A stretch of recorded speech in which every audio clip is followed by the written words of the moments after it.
हिंदुस्तान की आधी छात्र जनता की तरह मैंने भी इंजीनियरिंग करी, फिर 2 साल बाद एमबीए। दोनों काफ़ी बड़े कॉलेजेस से, मतलब लाइफ सेट थी, खास तौर पे दूसरों की नज़र में। लेकिन कुछ साल बाद जब मैं सीनियर मैनेजमेंट में प्रमोट होने ही वाला था, मैंने सब छोड़ दिया क्योंकि मैं अपनी राइटिंग पे फोकस करना चाहता था। उस वक्त मेरे पास कोई फॉल बैक नहीं था और कोई खास बैंक बैलेंस भी नहीं। इनफैक्ट मुझे जल्दी ही एक ईएमआई पे चढ़ा फ्लैट निकालना पड़ा और कार बेच के बाइक पे आना पड़ा। गुड़गांव जैसे महंगे शहर को छोड़कर वापस होम टाउन आकर पेरेंट्स के साथ भी रहना पड़ा। उस वक्त न केवल दूसरों को पर मुझे खुद कई बार लगता था कि मैंने बहुत ही बेसमझी का डिसीजन ले लिया है क्या।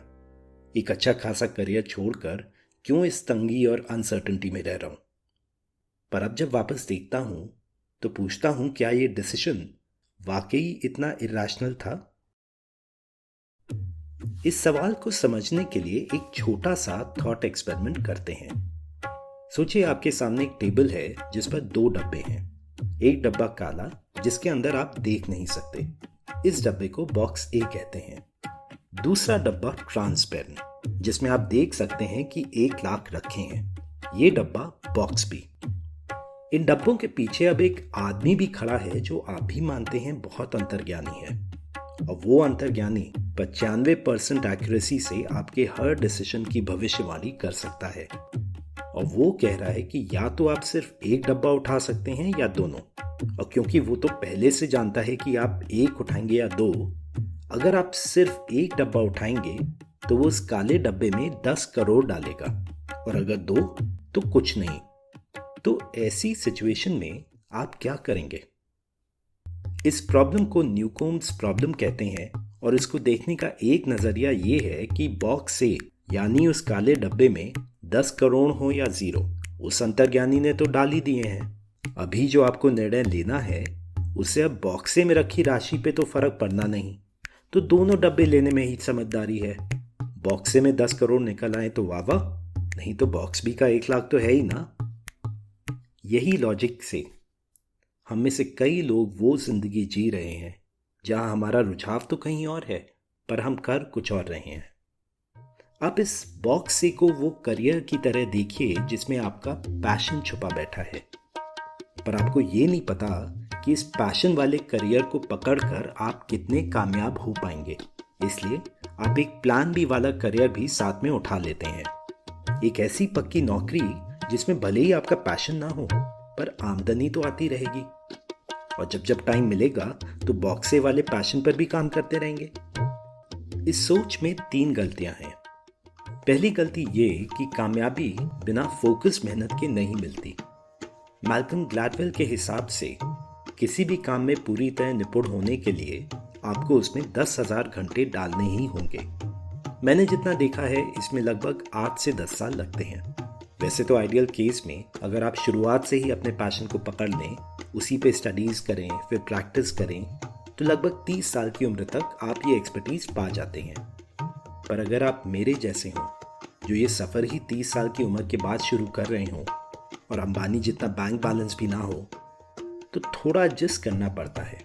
जैसे मेरे एक म्यूजिशियन दोस्त ने इंजीनियर होने के बावजूद एक टेक्निकल राइटिंग की जॉब ले ली ताकि वो रोज़ 4-5 घंटे में काम निपटाकर दोपहर तक घर आ जाए और बाकी का दिन अपने संगीत को दे पाए। फिर जैसे जैसे उसका हुनर बढ़ता गया, एक दिन आ ही गया जब वो फुल टाइम म्यूजिशियन बन गया। पर ये इसलिए पॉसिबल हो पाया क्योंकि उसने 8 साल वो रोज के 4 से 6 घंटे के रियाज में कभी कॉम्प्रोमाइज नहीं किया। पर ज्यादातर लोग जो पैशन की रट लगाते हैं वो ये सैक्रिफाइस नहीं करते। भले ही उनका ख्वाब ये हो कि एक दिन पैशन को ही करियर बनाएंगे, वो इस टॉप कैप प्लान बी वाले करियर में एक कतरा कॉम्प्रोमाइज नहीं करना चाहते। ये लोग अपने डिग्री के हिसाब से बड़ी सी बड़ी सैलरी वाली नौकरी चाहते हैं, भले ही उसमें कितने घंटे काम करना पड़े, क्योंकि फिर उन्हें फास्ट ट्रैक पे भी रहना है, सारे प्रमोशंस लेने हैं। भले ही इसका मतलब ये हो कि उनकी जिम्मेदारियां बस बढ़ती जाएंगी और अपने ओरिजिनल प्लान वाले पैशन को रोज ऑफिस से थक के आके 4 क्या आधा घंटा भी नहीं दे पाएंगे।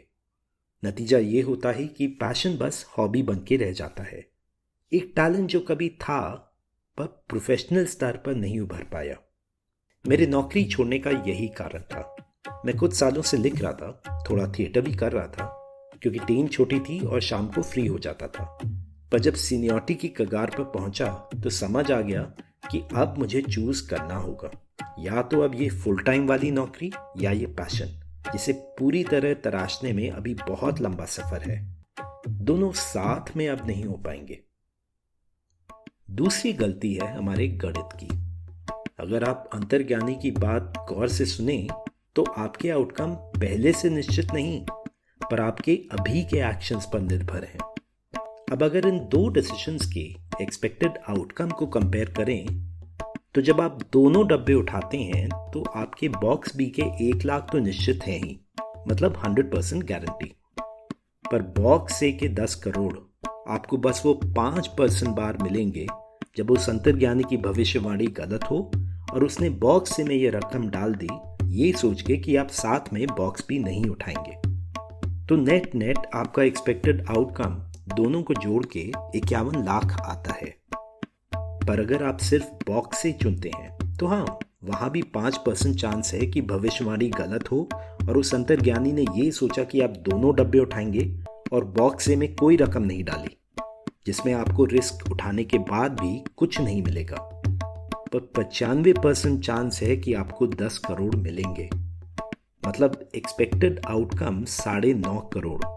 मतलब गणित साफ साफ बता रहा है कि सिर्फ प्लान ए पर फोकस रखना दोनों प्लान्स के पहियों पे चलने से कहीं कहीं ज्यादा फायदेमंद है। पर हमें तो डर है उस 5% से जिसमें हमें शायद कोई सफलता ना मिले, और यही डर हमें पूरी तरह अपने प्लान ए को कमिट नहीं करने देता। और यही है हमारी तीसरी गलती, ये सोच कि 10 करोड़ के आंकड़े का मतलब बस पैसे। आजकल कुछ पैशन वाकई आपको बहुत अमीर बना सकते हैं, पर जिन पैशंस पे मैं निकला था, राइटिंग और थिएटर, मुझे पता था कि ऐसा शायद कभी नहीं होगा कि इन पे भी आईपीएल वाली बोलियां लगेंगी और मैं रातों रात करोड़पति बन जाऊंगा।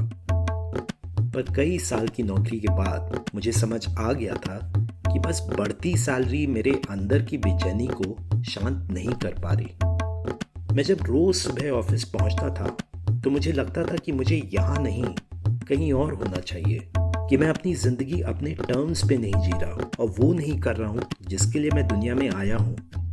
और वाकई आज 10 साल बाद मैं जब रोज सुबह अपने लैपटॉप के सामने बैठकर सिर्फ वो करता हूँ जिसमें मेरा पूरा दिल और जुनून है, उस फ्लो वाली फीलिंग के सामने सब कुछ फीका पड़ जाता है। तो अगर आप भी कुछ अलग करना चाहते हैं पर इस नाकामयाबी के डर में गिरफ्त हैं, तो इसका एक इलाज है विश्वास खुद पे और खास तौर से आपके पैशन की सच्चाई पे। क्योंकि आप खुद सोचिए, ये डर तो अपने आप में गलत है ना। अगर आप वो कर रहे हैं जिसमें आपकी पूरी रुचि है और जिसमें आपने एक्सपर्टीज भी बना ली है, तो इधर उधर के उतार चढ़ाव के अलावा असफलता कैसे आएगी? दरअसल ये जिंदगी के पैशन और करियर के चॉइसेस के पीछे जो अंतर्ज्ञानी खड़ा होता है, वो हम सबके अंदर की एक इनर वॉइस या भीतरी आवाज है, जिसको पता होता है कि हमारी एक्चुअल सच्चाई क्या है। और अगर ये बेचैन है तो इसकी बेचैनी ना दिमाग के 100 रैशनलाइजेशन शांत कर सकते हैं, ना ढेरों करोड़ों रुपए। पर इस 5% वाले गलत डर की वजह से हम बेचैनी वाली जिंदगी चुन लेते हैं, जो आखिर में एक हताश, सेमी डिप्रेस्ड शून्यता बनकर रह जाती है।